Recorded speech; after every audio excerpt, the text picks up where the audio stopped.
When people ask what the greatest fight in boxing history is, it's usually met with similar answers such as Gaddy vs Ward 1 and 3, Ali vs Frazier 1 and 3, Ali vs George Foreman, Hagler vs Hearns, Corrales vs Castillo, etc, etc. But what about the fights that had all the trademarks and characteristics of these legendary bouts, but are not remembered to the same extent and have just been lost to history? This list is to hopefully shine a spotlight on 5 of these type of fights. Some are more well known than others, but I hope you enjoy regardless. Here's my top 5 greatest fights that you've never heard of. Let's get into it. Number 5 is by far the most well known and also the most recent fight to occur, even though it took place on December 10th, 1958. It was when Yvonne Durrell took on the old mongoose Archie Moore in their first of their 2 bouts.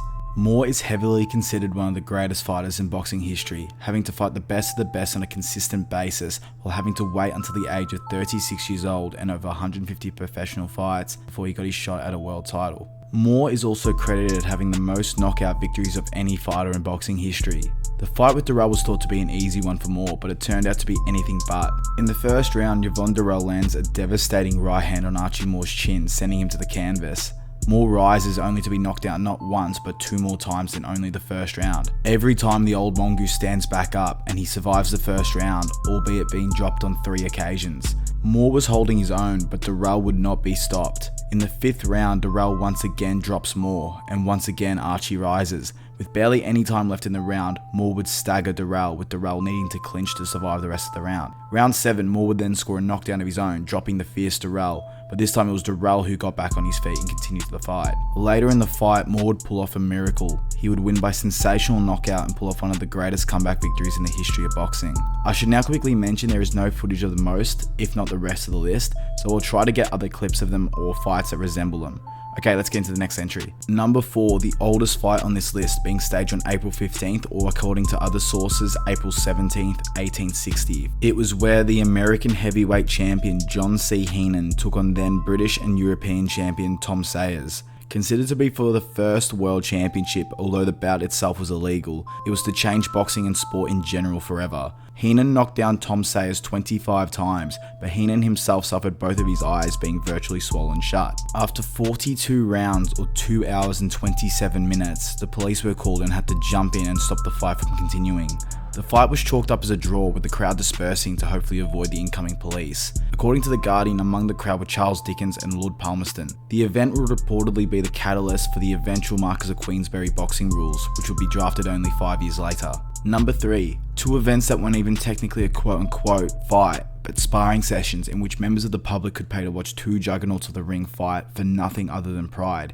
It was when the seemingly invincible Harry Greb met heavyweight king Jack Dempsey. Harry Greb was on a warpath in 1919 with a record in just that year alone of 45 fights and 45 wins, but one man who kept reportedly dodging Greb was the monster Jack Dempsey. In subsequent years as well, Greb continued to chase a fight with Dempsey, but it was never to be. But a lucky few were able to bear witness to their action-packed sparring. Promoter Doc Kearns refused to organise an actual bout between the two, but instead organised sparring which people could come and pay to watch each great go to absolute war. The fans were not disappointed. After the sparring, the spectators were heard screaming for more, and according to many reports at the time, Harry Greb would get the better of Dempsey. Doc Kearns, promoter of Jack Dempsey, would later remark in 1931 that Harry Greb could have licked Dempsey. Asked if this was him finally admitting that Greb would have defeated a prime Dempsey, Kearns replied, "Why not admit it now? It doesn't make any difference at this late date." Number 2, May 21st, 1891 was the date when Peter Jackson faced James J. Corbett. In a fight that generated more public interest than probably any other at around that same time, the fans were treated to one of the best evenly matched fights in history. Both the men attempted to land everything, something that would earn them superiority, and for 28 rounds, nothing could separate them. In the 29th and 30th round, Corbett unleashed hell on Jackson, but couldn't finish him off. The fight once again was a back and forth affair, and made it into the 61st round after a ridiculous 4 hours and 5 minutes. The referee, deciding that no man could throw any more substantial punches, stepped in and asked if the fighters would agree to end the fight as a no contest. Both men would agree. Corbett would get the chance to face John L. Sullivan for the world heavyweight title, while Peter Jackson would never get a chance for that same belt due to the colour of his skin. Number 1.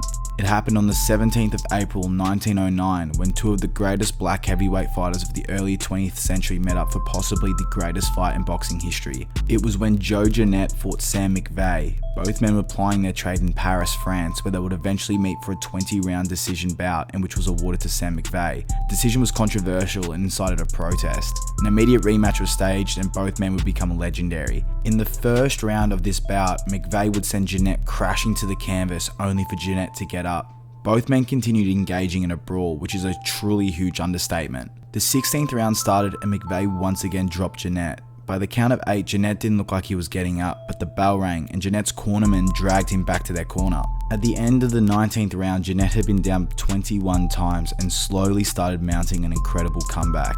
Jeanette now started knocking down McVeigh, and in round 42 alone, Jeanette had dropped McVeigh 7 times.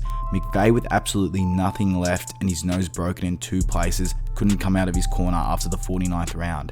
Jeanette had been knocked down a total of 27 times. He would come back and score 11 of his own. After those 11 knockdowns, winning the fight by stoppage. Quite possibly the greatest comeback in boxing history. I don't know of any better, to be honest. So that's my list. Hopefully you enjoyed it. If you did, please subscribe and let me know in the comments what you want to see next. I really do hope you enjoyed it. I'm pretty proud of this one. But yeah, I'll see you in the next one anyway. Bye.